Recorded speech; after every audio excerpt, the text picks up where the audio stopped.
This is Mr. Bauer, and as young Americans, we're thrilled that you are here today and able to talk to us and hear your story and record it so that we and future generations will be able to understand and learn from your experiences. Well, thank you very much for having me. I'm Francisco Campos. I'm a sophomore. I'm Joseph Finney. I'm also a sophomore. I'm Maria Flores, and I'm a senior. And I'm Drew Curiel, and I'm a senior.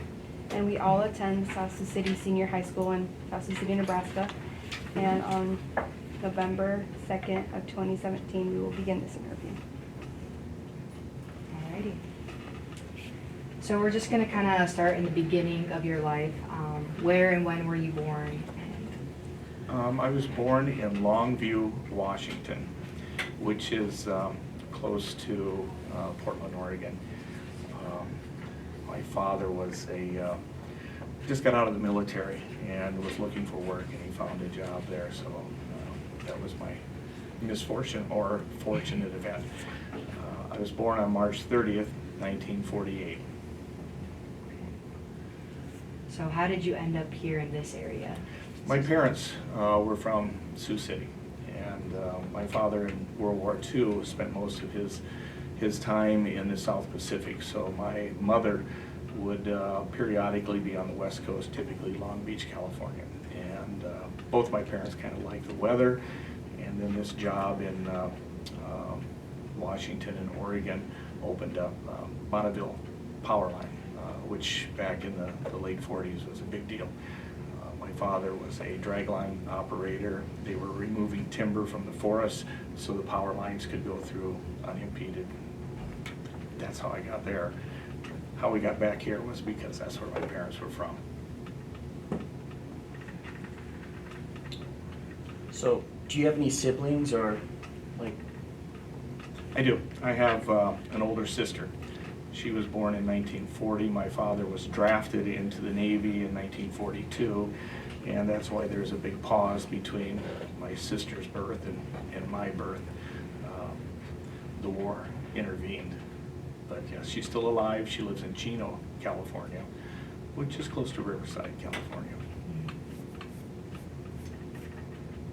So what were you doing before you joined the service? I'm going to go back to 1963. I was a sophomore at Central High School, and in November that year, John Kennedy, President Kennedy, was assassinated. Obviously, it shocked the world. And then as a junior, Barry Goldwater ran for president against Lyndon Johnson. So Vietnam was kind of on the horizon during that particular campaign between Johnson and Kennedy, so I was aware of Vietnam at that time. Graduated in 1966, but an event in 1965, right before Thanksgiving, kind of alerted me to things in Vietnam. There was a battle in Vietnam called Ia Drang, and the American military fought against the North Vietnamese regulars.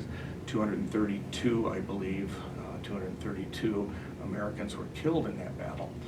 And it was over several days, I'm going to say 3 or 4 days. And as a young man, 17, almost 18, knowing that there's a war going on, I'm thinking to myself, this is for real. It's going to be around for a while.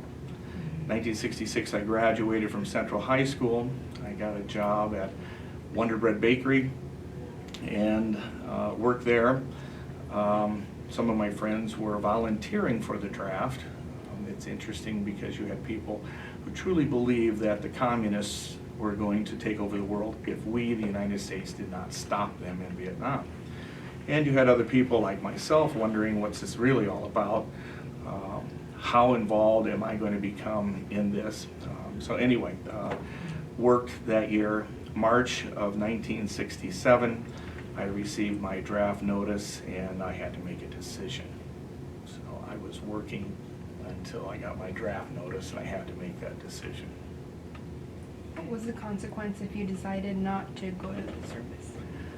At that time, there was, when you were drafted, you got your draft letter, I should say, you had to report to the draft office, and they would set up a physical.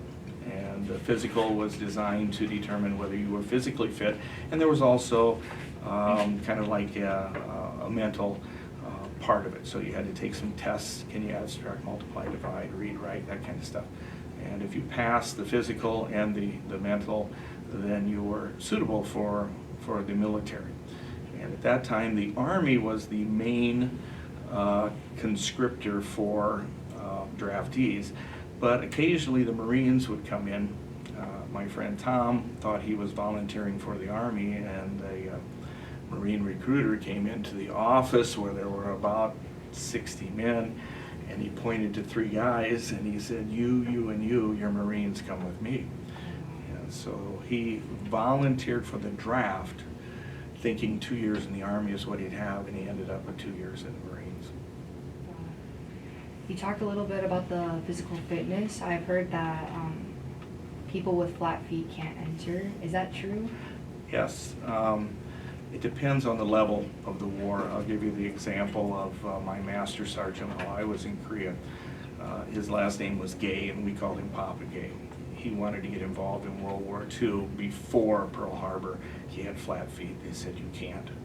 After Pearl Harbor, he was drafted. His flat feet were okay after the United States is invaded. So there are things that will disqualify people. Depending on the need of the military, they can figure out what you can do with flat feet. So yes, there are minor things. Overweight. I had a good friend who injured his knee, and he was going to use that as his excuse, and when he went there, they told him he was 10 pounds overweight. So from that point on, he was at least 10 pounds overweight.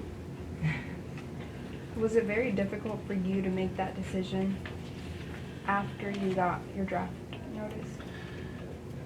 Yeah, and I'll put it to you this way. My father was a veteran of World War II. I had uncles that were in World War II. My father was also involved in the Korean War. So for me to deny that I would be involved in a war effort would be disrespectful to my father. So I looked at everything, and in my analysis, if I'm going to do the military, I'm going to do it as best I can on my terms.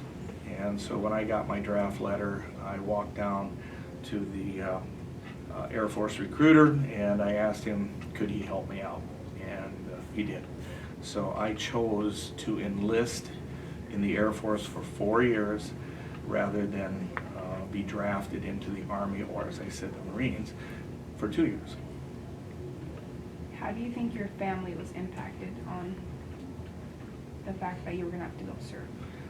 My mother was upset because she lived through my father during World War II and the Korean War, so she knew it from a feminine perspective that women usually have to pick up the pieces, I guess is the best way to say it. So she was not happy about that, but she also understood that this is the draft. You know, the United States of America wants to protect itself from communism in this case. And so she had her misgivings about it, but me selecting the Air Force, she felt confident that that would be better than taking a risk in the Army or Marines. How were your first few days in the Air Force boot camp? It's very funny because you go in with all this anxiety. I left Omaha, Nebraska with about, I'm going to say 16 other guys going to San Antonio, Texas for basic training. And we ended up in Dallas, and pretty soon there were more Air Force recruitees, so that when we got all the way to San Antonio, Dallas, Texas, San Antonio, Texas, we, I'm going to say probably 3/4 of the plane was Air Force recruits. And there, we were told, if you're here for the Air Force enlistment, please stay on the plane. And after all the other passengers that weren't involved got off, that fly is pretty annoying. The Air Force came on and asked that we listen, which we did, and they gave us a list of objectives, and part of those was we had to act like gentlemen and be in a line and listen to orders, and so they loaded us up on buses. We went to the enlistment center at San Antonio, and all of a sudden there's about 300 people there. So this was a collecting point. I should let you know that we started our basic training on Wednesday. So Monday and Tuesday, we're bringing people into San Antonio to get them ready for basic training. And I got there, it was a Tuesday night. And so all of a sudden, it's mass confusion for most of us, but the military has their method, and we were shuttled into groups of about 44 men. They called them flights. And we were bussed off to the barracks where we were going to be for the next 6 or 7 weeks. The next day was kind of startling because they wake you up at 4 in the morning and you just got to bed at 2. So it was it was interesting. Everybody's trying to figure out what are we going to do now at 4 in the morning, and they marched us to the chow hall where we have breakfast, and they explained to us how, as a recruit, you stand in line and one step at a time and move down, and they will serve you. You don't ask, they serve you. Then you sit down, and when you're done, you get up and start all over again. So the first couple of days was learning the routine, and of course, a lot of people have trouble learning the routine, and so you got somebody in your face telling you that you're not the smartest person on earth, and it's kind of scare tactics. Nobody wants to be yelled at. So we learned fast, and if we had questions, we asked each other when the time was appropriate. So yeah, the first week was probably the most difficult because you get your hair cut, you get your uniforms, shoes. You go from civilian to Air Force in about 5 days. I know you spoke about sleeping late and then waking up really early. What do you think was the hardest thing that you had to adapt to from home to the service? That's really it. All of a sudden, instead of having a schedule, like I said, I worked prior to joining the Air Force, so my schedule at home was pretty much established by my employer. Now, being in the Air Force, they had their schedule. Lights out at 10 p.m. and then 4 a.m. everybody wakes up.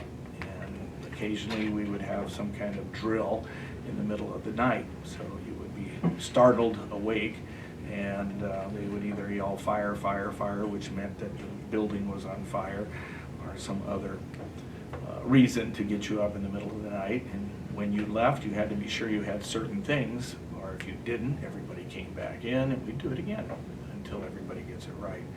So it was a mental challenge, I guess. Their idea is when you wake up, you have to be totally awake. You can't be groggy awake. So from sound asleep to alert, ready to go. So yeah, that was every day except Sunday. Sunday we got to sleep in until 6. Was there any reason in like the first couple days or weeks that somebody might be sent home? Yes.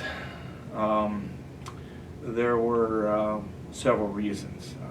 Obviously, the immediate one is when somebody is, I'll say, mentally not stable enough to handle what we're doing. And so those individuals, they were identified before we knew what was going on. And you had your drill instructors that would talk to them first and then send them to another location, and they would be gone, and then typically you never saw them again. If it was something that they couldn't adjust to, they went into another flight. This was a motivational flight, and they would work with these individuals to show them everything that the Air Force had to offer if they could just adjust to military life. And some of these guys, after a week or two in the motivational flight, they would come back and join the Air Force and be part of us. There was an issue with people that were gay at the time. Obviously, if you had any gay tendencies, it wasn't tolerated back then. So any male that was considered gay and identified as such. Like I said, the drill instructors, they could spot these individuals before Larry Bauer could. I'm like the rest of them. I'm scared to death. I want to do everything right. I don't need anybody in my face screaming and yelling at me. So when individuals were identified, the drill instructors are the ones who did it. Were there any women, or was it mainly men? At that time, yes. Women in the Air Force were called WAFs. They primarily served as administrative assistants.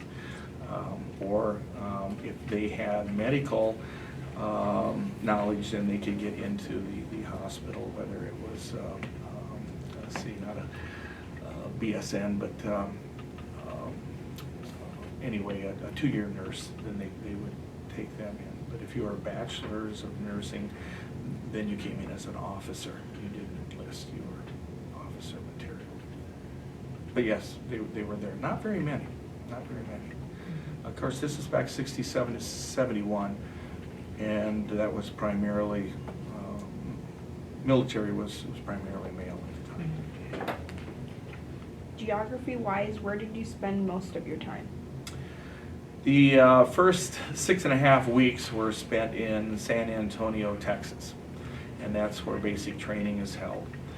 And then I'm going to back up. I had to take a test for the Air Force, and I don't know, they used to give it here in the high school. I don't know if the military comes in and gives that test anymore, but it identifies areas where this test say you're strong. And in the Air Force, there were 4 areas: mechanical, administrative, electrical, electronic, and general.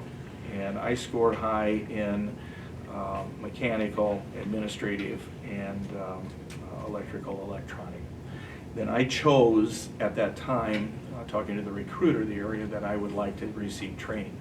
So I went into electrical, electronic, and after basic training, your orders are established based on that. But the Air Force also has the right to declare you as in a need of another area. So the needs of the Air Force always came first.